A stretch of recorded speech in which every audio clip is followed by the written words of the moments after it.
Fala, galerinha! Ô, que susto, cara! Não, eu fui atrasado. Vamos lá! 1, 2, 3, 4. Fala, galerinha do RH Esportes! Hoje aqui, cara, ó, igual ele fala, ó, subiu, hein? Decolou pelo um Boeing. Rapaz, ele foi jogador de futsal. O Boeing é o peso, né, que você tá se referindo. Não, e aí ferrou. Que é deselegante até pra gente. Se entrar os dois no peso dentro do avião, tem que ir um pra cada lado. Vídeo pesado. Vídeo pesado, um na frente e outro atrás. Vamos lá. Foi jogador de futsal, treinador de futsal, comentarista. Cara, e o fenômeno da internet, eu tô aqui com ele. Ale Oliveira! Ô, garoto! Ô, meu parceiro! Você sabe que uma dessas aí é um prazer falar com vocês e trocar essa ideia aqui. É uma honra conversar com o teu público. Já aconteceu uma dessa aqui que eu gravo muito para todo mundo que me procura, eu gravo. Teve uma vez, inclusive, que eu gravei, aí eu fui perguntar pro cara qual que era o canal, que ele foi até um evento da Leis durante a Liga dos Campeões, e aí o pessoal ia lá para assistir, ou o estádio, ou o esporte interativo, e depois tirava foto e gravava vídeo. Agora falou, posso gravar? Falei, qual que é o nome do teu canal? Aí ele falou assim, não, Ale, eu não tenho um canal. Mas se um dia eu tiver, daí você vai ser a primeira entrevista. Ah, meu Deus do céu. Não, nós temos. E teve uma outra vez que o cara pegou e fez a mesma uma apresentação não tão boa quanto a sua. E depois, é um prazer receber Ale Silveira. Falei, pô, aí não dá, né? Aí quebra, né? Quebrou. Bom, pra dar um pontapé inicial... Pra dar um pontapé... Tô te atrapalhando bem Vamos agora. lá, não, vamos lá. Pra dar um pontapé, você devia chamar o teu último convidado, que é o Tuca Guimarães. Esse... Como batia. Batia até na mãe. Ele não conta essas histórias, que agora ele é treinador e tal, não sei o quê. Mas uma vez a gente jogou junto no time do falecido Martorelli, que era até uma parceria com o Santos, e que deu bem errado, inclusive. Mas... aí a gente tinha um time lá que tinha até nomes interessantes. Tinha o Tyson, tinha o Doglão, tinha o Radamés. E o Tuca, evidentemente, era reserva. Sim, claro. Mais grosso que perna de paniquete. E aí ele entrou pra jogar contra o Impro, num jogo lá que a Impro já era boa, né? E a gente já era ruim. E aí a gente ganhando o jogo. E o Coro comendo, ele entrou, cara. Primeira bola ele já chegou dando. Só que ele deu no Radamés, que era do nosso time. Ele bateu no cara do nosso time. Como pode, cara? Aí o Radamés falou, Tuca, tá louco? Ele falou assim, não, tem que chegar. Falei, pô, mas não, no cara do teu qualquer time. Um, cheguei em qualquer um. Ele bateu no cara do time dele, isso ele não contou. Não, isso aí ele pula, né? Bafo de mula. Ele pulou. Mas qual que é o negócio? Eu iniciando, conta aí o início de carreira lá, aonde surgiu a ideia de jogar futsal, de ser um jogador de futsal, né? Na verdade, eu acho que como boa parte da garotada no colégio, ou no campeonato interno, ou no campeonato ali entre colégios, eu estudava num colégio que era ali no aeroporto chamado Santos Anjos, eu não sei se ainda tem. E aí eu comecei a me destacar no campeonato interno, depois no intercolégio lá, que eu não sei qual que é o nome. E aí acho que com 9 anos, com 8 para 9,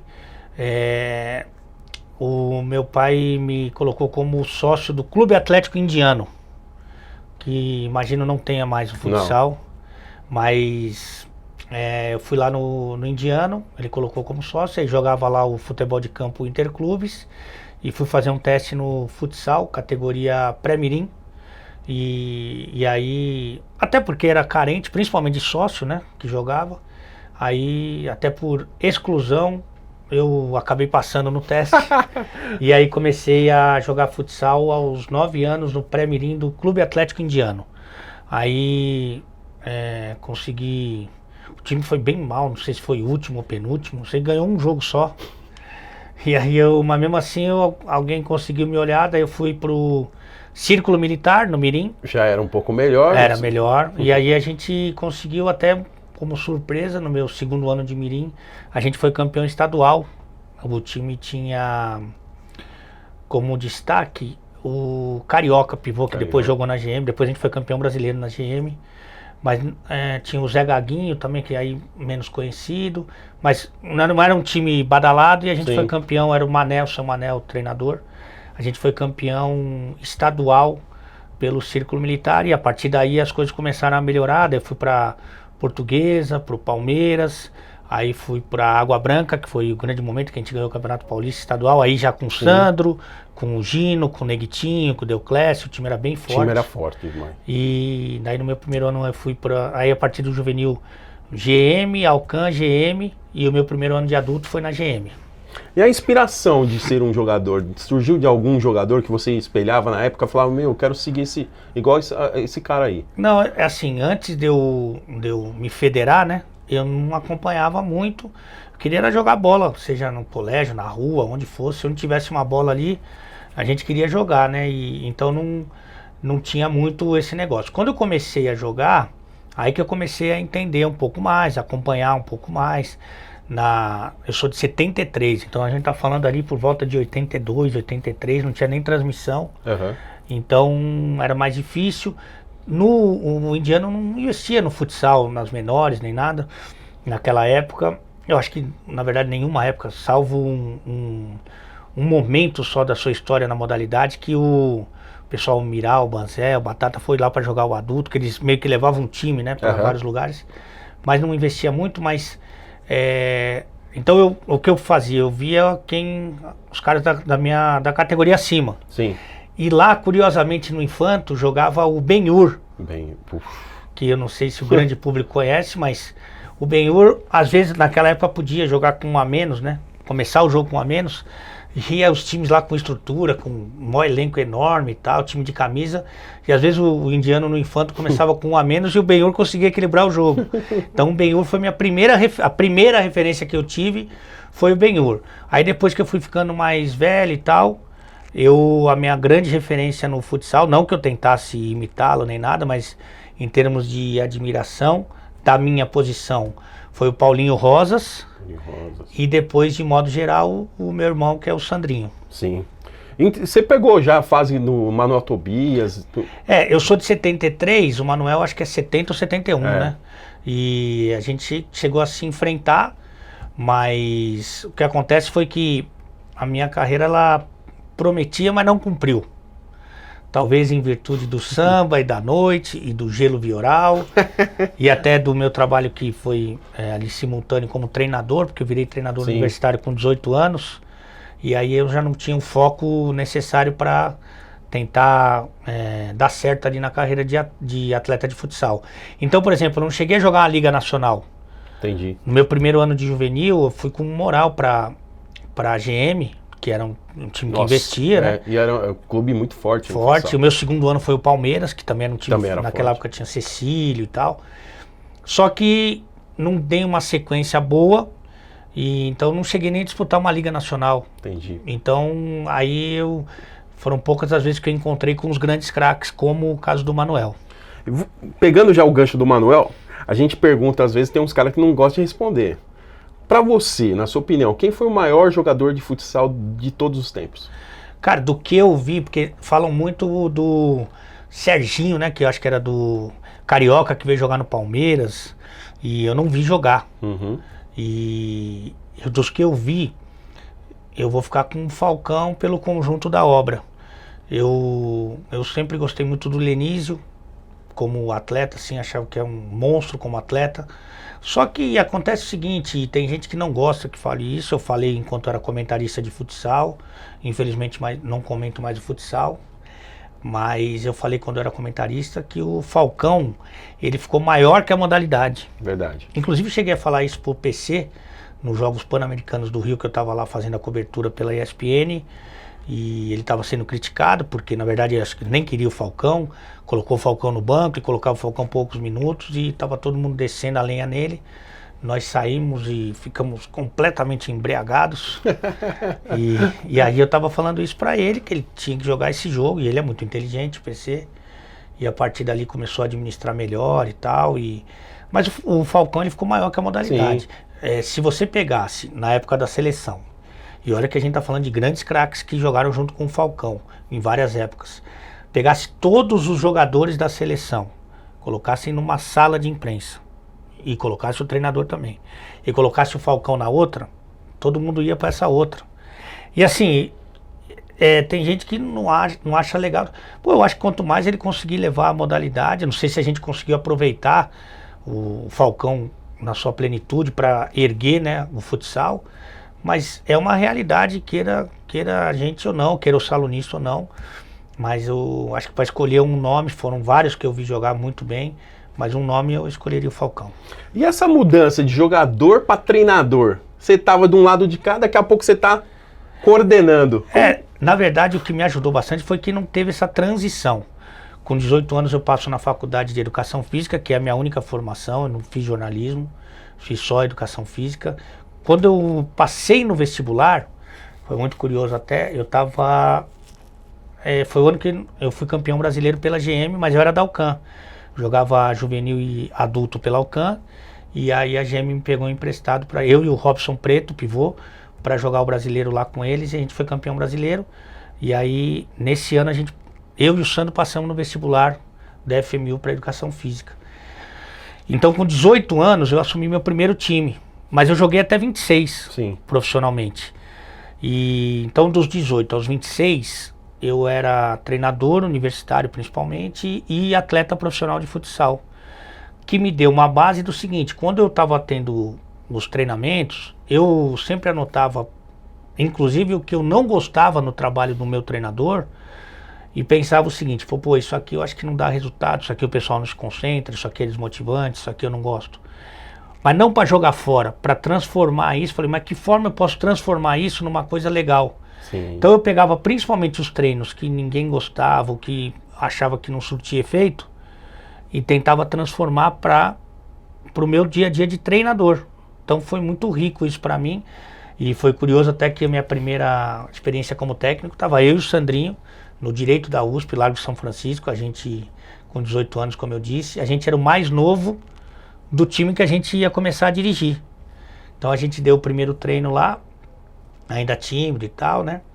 E eu com uma vocação um pouco maior para ser treinador, o Sandro Gênio que foi como jogador e tal.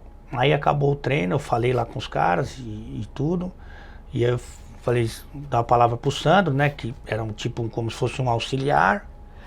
Aí o Sandro falou, ó, a gente veio aqui, a gente é jovem, veio aqui para aprender, nós vamos zoar, nós vamos beber, nós vamos curtir. E assim foi o último dia do Sandro como auxiliar. Como auxiliar. Mas foi assim, foi legal por causa disso, que eu, até dos 18 aos 26, eu fazia as duas coisas junto, então me acrescentou bastante. E pegando esse gancho também, um desses casos aí foi meio complicado, jogar, ser treinador e tal, é o caso da Hebraica, né? Esse aí foi difícil. Esse aí eu já não era mais atleta de futsal. E a Hebraica foi uma oportunidade muito boa, porque quando você trabalha com universitário, é sempre muito complicado para você receber. Sim. Então, um mês tem 90 dias, você não tem registro nenhum e tal. E até hoje a Hebraica foi o único trabalho que eu tive registrado em carteira. Então quando o Celcinho que me levou para lá, o Celcinho jogador Sim, também, sim. Passo Júnior, que é o coordenador da Hebraica até hoje, ele me apresentou as condições, o salário não era nem nada disso, mas as condições, pô, você vai receber 13 salários e meio, você vai receber ajuda de alimentação, de transporte, cesta básica, não sei o que. Eu falei, cara, o que é isso? Os benefícios eram melhor que o salário. Muito melhor, plano de saúde e tal, coisa que eu não estava acostumado. Nem na TV e nem muito menos no universitário. Outra coisa que eu não estava acostumado é que, como treinador de várias faculdades que eu fui, e simultaneamente, eu que tinha que levar as bolas, eu lavava os coletes, eu era o preparador físico, o psicólogo, o roupeiro, o mordomo, tudo, né? E chegava lá na Hebraica, tava todas as bolas lá, os coletes lavados, não tocava em nada, é uma estrutura monstruosa. E aí só que aconteceu que eu tava começando a crescer um pouquinho na TV quando eu fui pra Hebraica. Porque eu comecei na TV em 2000, que meio de 99 eu parei de jogar porque o Ribeirão Pires encerrou as atividades. Uhum. Aí eu fiquei na dúvida entre ir para um outro time ou ficar com as faculdades, porque o Ribeirão me deixava treinar 3 vezes na semana só. Os outros 2 dias eu dava treino. Uhum. Quando acaba o Ribeirão, eu vou procurar uma equipe, o cara falou, olha, queremos você aqui, mas tem que treinar todo dia. 100%, né? E aí eu tive que fazer opção, eu fiz opção por ser treinador. Aí fiquei de 2000, 26 anos. Dos 26 até os 40, comentarista e treinador. Mas quando eu vou para Hebraica, eu estava começando a dar uma clareada para mim na TV, começando a pegar mais eventos, mais jogos, mais programas. E aí numa dessas eu já estava com a minha agenda cheia na TV e não conseguia cumprir a carga da Hebraica de treinamento, reunião e tal. E eu achei que a gente podia perder o primeiro jogo contra o Juventus no mata-mata para ganhar o segundo. E aí a gente perdeu o primeiro e foi eliminado, quer dizer. Aí a minha carreira na Hebraica ficou bem prejudicada. E quando chega para ser comentarista, você parou de jogar e tal, e no ano seguinte já, né, no final uns do ano, 6 meses depois veio já veio o convite para ser comentarista. E como foi essa experiência de ser comentarista logo depois que para de jogar pra você tá assim, você tá jogando do lado dos parceiros, daqui a pouco você tem que comentar sobre ele. Isso é uma dificuldade. Na verdade, quando começa o ano de 2000, eu tinha até uma expectativa de retomar a minha carreira. Falei, agora eu vou ver o que vai aparecer e tal, com 26 anos ainda. Aí começou a aparecer só barca, nenhuma coisa boa. Aí eu falei, puta meu, será que eu pego, será que eu não pego? E tava na dúvida. Nesse meio tempo, um cara que eu devo muito, que é o Páscoa, que era treinador de basquete do Direito da USP. Ele era muito amigo de um diretor lá da ESPN, e numa conversa de bar, o diretor falou, João Simões, falou para ele, falou, nós vamos começar a transmitir o futsal. Você conhece alguém que entende de futsal? Ele falou, pô, conheço o Alê. Eu já estava bem estabelecido como treinador universitário, principalmente no Direito da USP, né? Muito dedicado, assim, com a carreira de treinador. Ele falou, tem um nome aí. Eu fui fazer um teste lá e passei, ou ninguém viu, eu acabei ficando. E aí foi muito curioso, porque a ESPN passava o Campeonato Paulista, que era o campeonato que eu disputava, até outro dia. Então assim, eu conhecia todos os jogadores, todos os treinadores, já era treinador há algum tempo. Aí a questão mais difícil para mim era o microfone mesmo, né? Porque eu já tinha uma visão de treinador, conhecia todo mundo, todo aquele universo ali. Aí era tentar conseguir passar o que eu pensava, os meus comentários, as minhas avaliações e análises, pro microfone, que não é simples. Mas aí aos poucos eu fui me soltando e tal, não sei o quê, mas sempre me caracterizei no futsal em fazer as críticas de forma isenta e tentar ser o mais fiel à minha nova profissão possível. Então deixava de lado as amizades na medida do possível. O que acontecia assim, por exemplo, vamos supor, tinha um treinador na época, que está trabalhando no meio até hoje, que ele inclusive foi meu padrinho de casamento e foi um grande ídolo do futsal. Maravilhoso como ser humano e tal. Depois de dar uma pisada na bola, mas isso não veio ao caso. E a gente se afastou. Mas ele não tinha muito cacuete, embora fosse um gênio do futsal, não tinha o cacuete de treinador. E aí quando o time dele jogava, ele como técnico, eu não falava que ele era bom, mas não falava que ele era ruim. Sim. Falava, não, foi um grande ídolo do futsal, jogava muito, não sei o que, e dava uma enrolada, mas não falava. Deixava só nas entrelinhas. E outra coisa também, que foi as duas únicas exceções em muitos anos de comentarismo de futsal lá, foi do Sandro. Então, às vezes o Sandro voltava da Europa e ficava um período, ou pós-contusão e tal, e o Sandro nunca jogava mal, mesmo quando ele jogava mal. Nunca jogava mal, porque o Sandro é meu irmão. Não tinha. E não tem jeito. Não Então tem por exemplo, o Sandro errou, que era difícil, né? Uma fase ou outra que não tá bem e tal. O Sandro errou um passe, saiu um gol. Há um erro na defesa, mas não foi um erro do Sandro. Um erro na defesa. Mas graças a Deus, mesmo eu não fiz muitos jogos do Sandro, porque a carreira dele foi muito mais na Itália. Sim. Mas teve muito mais coisa boa para falar dele do que dar essa escondida. Verdade. E pegando aí, ó. E aquela tirada, porque assim, de repente tá lá subindo na ESPN, né, e começa um agito de algumas coisas na ESPN, e aí você fala assim, ó, tem a ideia de a tirada do decreto, cara, aí foi ali a primeira viradinha de chave, né, Ali? Assim, na verdade a minha linguagem, como as pessoas que já me conhecem e tal, ela sempre mais de brincadeira. Por exemplo, você chegou aqui na Rádio Energia, aqui que a gente tá gravando, sempre brincando com todo mundo, porque esse é o meu jeito, eu não faço isso no ar. Sim, não é um personagem, não. Isso aí é o Ale de Oliveira mesmo. Porque ficou um pouco moda assim, né, na imprensa assim, tentar ser o engraçadão e tal, não sei o que, essa não... É que eu sou assim, no vestiário, aqui, enfim, onde eu estiver, com meus amigos e tal. E então a minha linguagem, ela sempre foi mais solta mesmo. E sempre eu brincava com coisas que eu gosto, que é de tomar uma, de sair um pouco, né? De soltar a musculatura, de fazer um churrasco e tal. E aí do decreto foi até assim, muito por acaso, que eu tava doente e aí o apresentador falou, hoje você não vai beber porque você tá doente. Era uma sexta-feira. E aí eu recitei uma música que é muito antiga já. Falei, gripe cura com limão, jurubeba é pazia, do jeito que a coisa vai, boteco do Arlindo vira drogaria. Aí eu falei isso, daí ele falou, Ale, não pode, não sei o que. Eu falei, eu não quero saber quem pintou a zebra de listrado e nem quem colocou galho na cabeça do viado. Porque foram as músicas que vieram na minha cabeça. Sim. Cara, aquilo lá ficou, e no Twitter, que era a rede social da época, os caras ficaram falando disso. Falei, na sexta que vem eu vou trazer alguma coisa preparada. E ali que surgiu o decreto. Puxa vida. E alguma dessas resenhas que não podia faltar dentro de uma emissora de televisão ao vivo?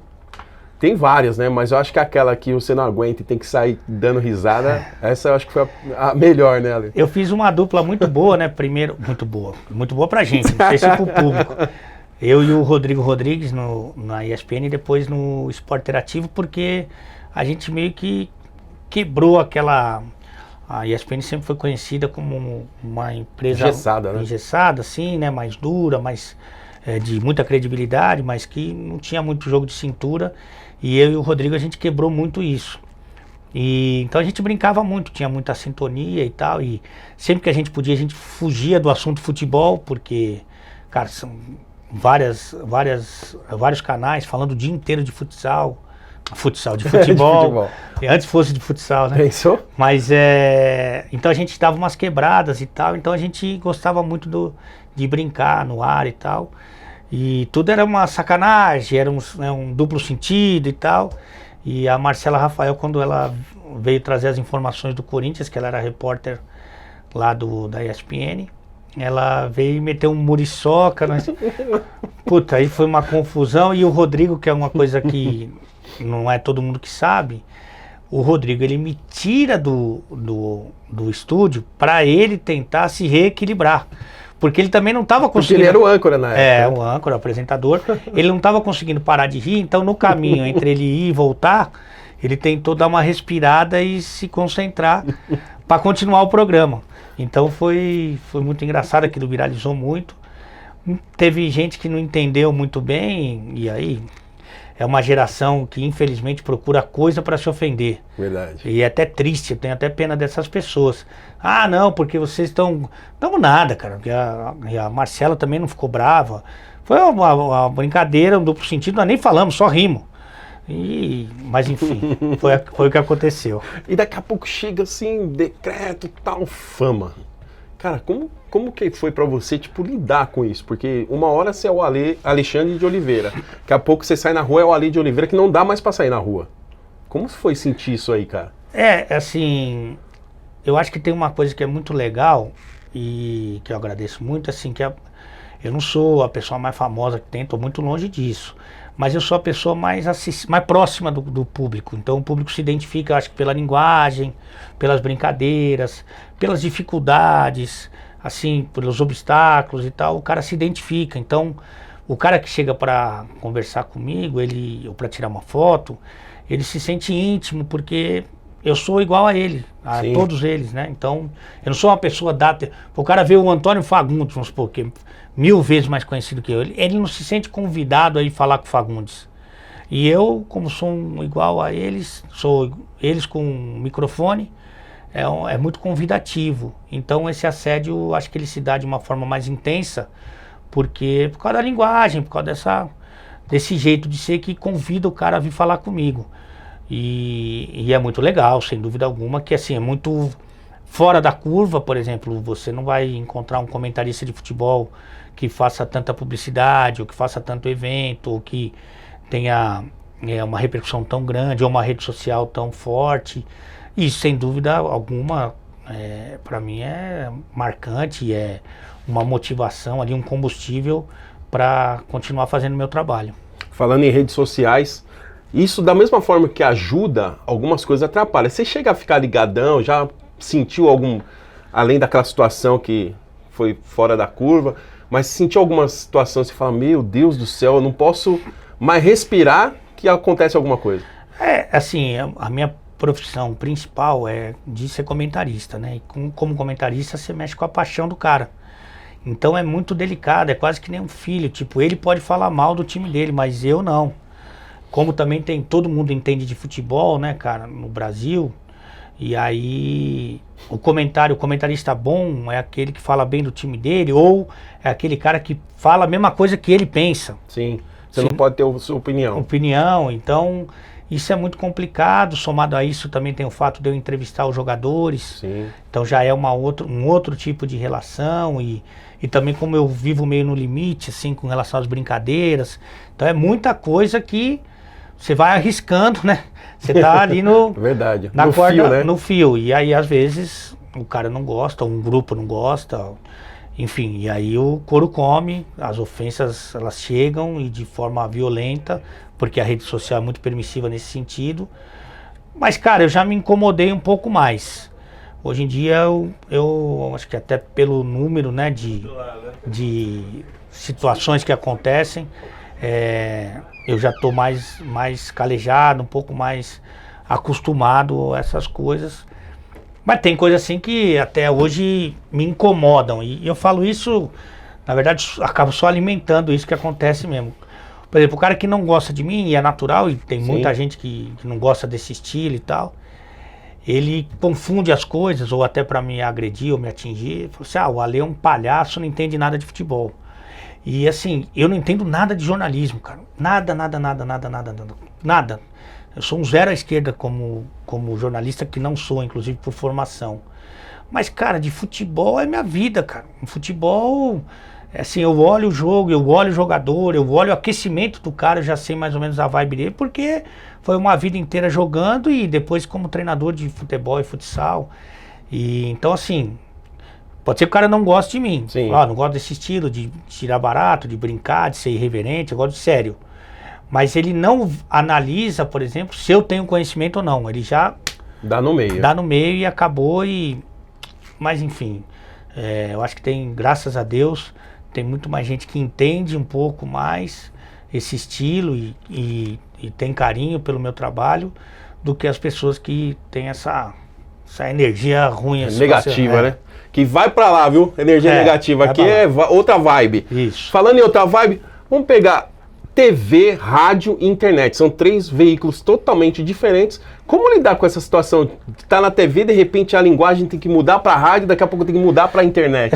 Eu tô há algum tempo pisando em todas as plataformas, justamente para não ter que trabalhar. Esse é o mais importante. E curioso assim que, cara, eu não tenho a linguagem. Eu costumo falar que quando eu entrei pra TV eu não sabia a linguagem da TV.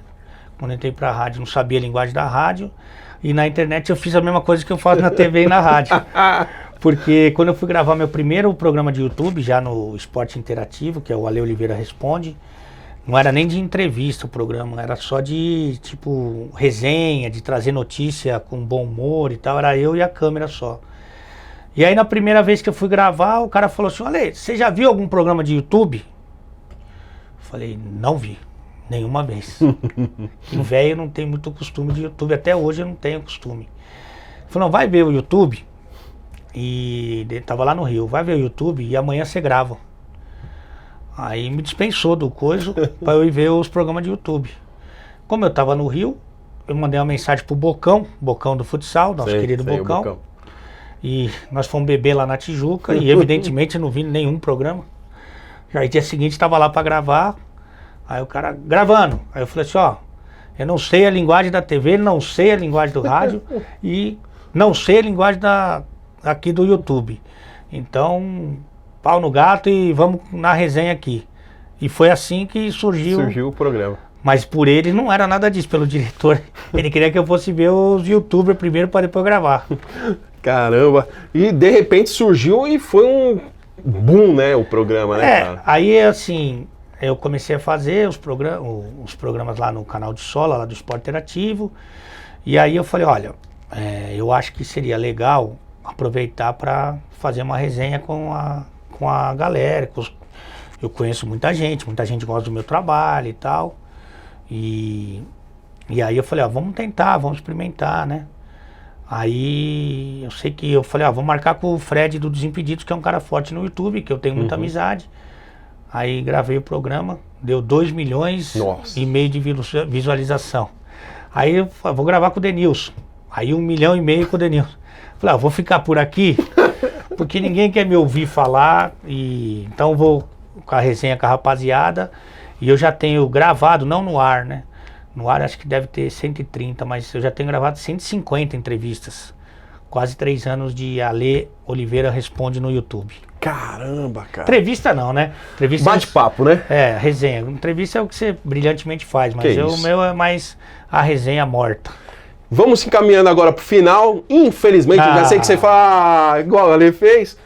Cara, eu vou falar uma palavra, você fala o que você acha aí na sua cabeça, beleza? Família. A base, né? E principalmente a minha filha, né? Que tem 11 anos. Que, assim, eu tento ser uma pessoa menos pior a partir do momento que ela nasceu, para que ela tenha orgulho de mim. Mas então, minha base, né? A família para mim é isso. Principalmente a minha filha, de tentar ser uma pessoa, um exemplo para ela. E quando ela nasce, minha vida muda nesse sentido. Isso aí. Era para falar uma palavra só. Não é. É para desenvolver mesmo. Estádio lotado. É o que tem hoje aqui no estádio 97, tá cheio de gente aqui.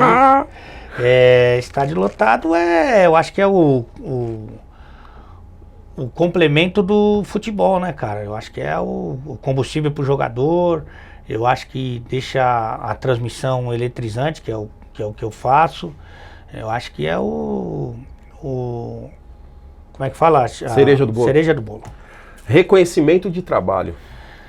Eu acho que aí é o grande combustível da minha carreira, porque eu não ligo para dinheiro, até porque quem cuida de toda a minha vida, tanto de agenda como financeira, é a minha esposa, que já cuida todo o dinheiro mesmo.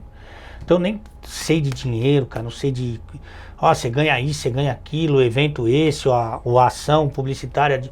Eu nem tenho acesso, cara. O que me importa mesmo é tentar fazer do jeito que eu gosto, que eu amo, e o reconhecimento da galera. Então é meu grande combustível.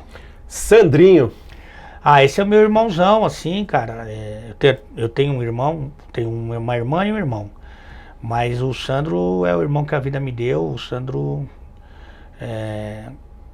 tá no meu coração para sempre. É um cara que a gente chegou a se afastar porque ele foi para Itália e depois a minha agenda ficou complicada quando ele retorna agora. Mas é um cara que eu sei que eu posso contar para a vida inteira. É o meu melhor amigo, como eu disse, é um irmão. Eu me sinto muito mais à vontade para falar das minhas coisas com o Sandro do que com o meu irmão ou com a minha irmã. Então o Sandro é o irmão que a vida me deu. Para finalizar, futuro. Não é muito promissor porque a saúde está já na categoria subóbito, já não tem joelho, já não tem fígado, já não tem cabelo, já a dignidade já foi faz muito tempo, inclusive. Não é muito promissor. Não estou fazendo aquele predatado, não está sendo para, tipo, vou fazer aqui um plano para pagar em 36 meses, já não estou fazendo. No máximo 12 ali.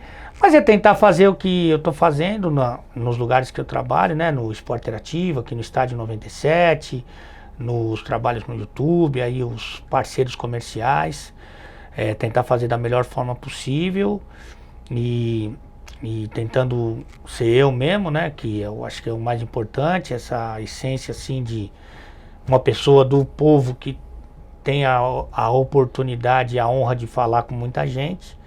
Mas aí tentando levar com amor e tentando, a cada momento que eu tenho oportunidade como essa, mostrar a minha alegria de estar onde eu tô.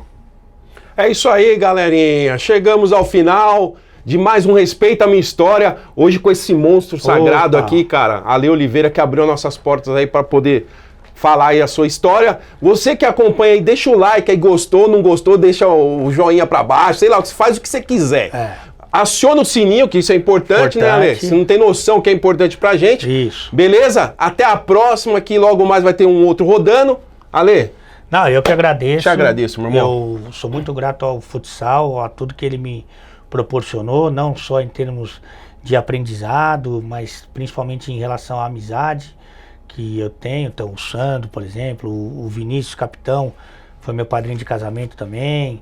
A galera toda que eu amo, o Pelé, que faz um trabalho, o Pelé Branco, faz um trabalho excepcional. Então, sou muito grato ao futsal e estou sempre à disposição. Foi um prazer e uma honra. E é isso aí, pessoal. Não adianta só assistir o vídeo, não. Tem que se inscrever, tem que dar o like, compartilhar. Se falar mal, nós deleta. Mas se quiser dar o seu elogio, fica à vontade. Obrigado, viu, pessoal? É isso aí. Até a próxima. Respeita a minha história. Aê! Meu irmão.